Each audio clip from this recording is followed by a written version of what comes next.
Some years ago, a friend of mine told me about a twin boom excavator he'd seen at a construction equipment exhibition in China. Having first established this wasn't a prank of some kind, I went in search of the machine and found that it did, in fact, exist. More than that, there were at least two construction equipment manufacturers that had devised much the same solution. Solution to what, I hear you ask? Well, both firms said their machines were designed specifically to work in the aftermath of an earthquake or another natural disaster. One of the machine's twin booms would be fitted with a grab or a grapple for holding beams, columns, and slabs in place, while the second boom was equipped with a cutting, crushing, or pulverizing attachment. And working in unison, the two booms could remove large chunks of fallen concrete and steel without causing a further collapse. At the time, I remember thinking that operating a machine like that would be like, that patting yourself on your head and rubbing your stomach in a circular motion. I also dismissed the machine as a bit of a novelty with limited appeal outside of quake prone Asia. Now, however, I'm not so sure. Driven by an insatiable desire for sustainability and the need to retain the embodied carbon contained within structures and their constituent parts, there's a growing call for a fundamental shift in the demolition process. That shift could be so huge that even the name demolition could be consigned to the pages of history like some dirty word that we no longer say in polite society. The demolition industry has spent decades perfecting its art, taking down buildings, breaking them up, crushing and segregating the materials, and then reselling those materials back into the construction supply chain. It's becoming increasingly clear, however, that in the coming years, that will no longer be enough. There's a growing desire among clients, main contractors, and environmentalists to remove and retain entire structural elements for reuse elsewhere.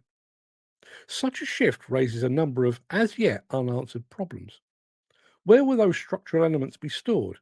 How will their availability be advertised?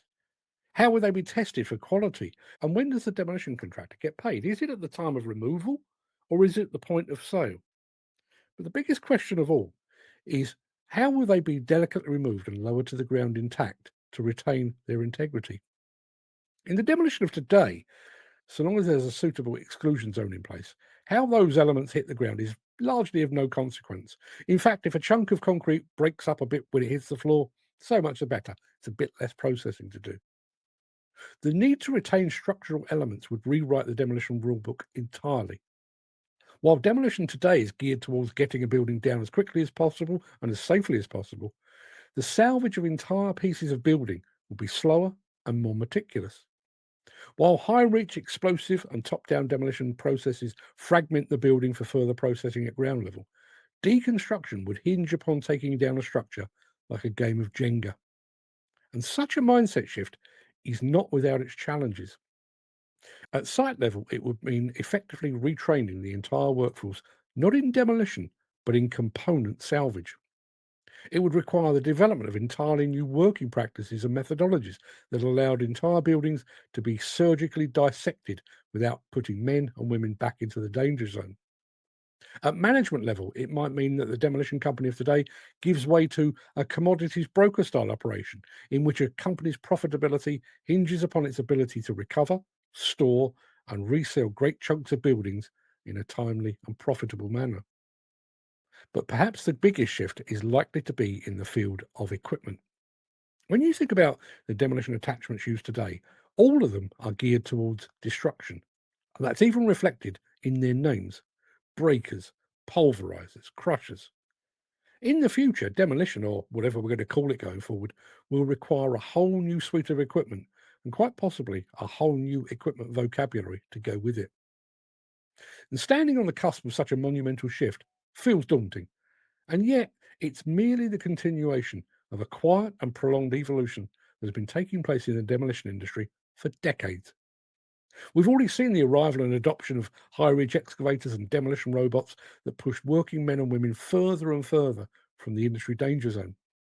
We've seen the development of a seemingly endless array of specialist attachments to tackle every part of the demolition process. And we've seen the widespread adoption of quick coupler systems from the likes of Oil Quick and Steel Wrist that allow these attachments to be changed quickly and safely and to ensure that the operator always has the right tool. All of that has happened during the span of my career. All of it is now considered standard, second nature. And all of it has moved us further and further away from the crawler crane and wrecking ball combo favoured by our forebears. The switch from destructive demolition to delicate deconstruction is just another step along that road, and it's well within the capabilities of an industry with a proven ability to adapt and overcome. And whether that future will include twin boom excavators, however, remains to be seen.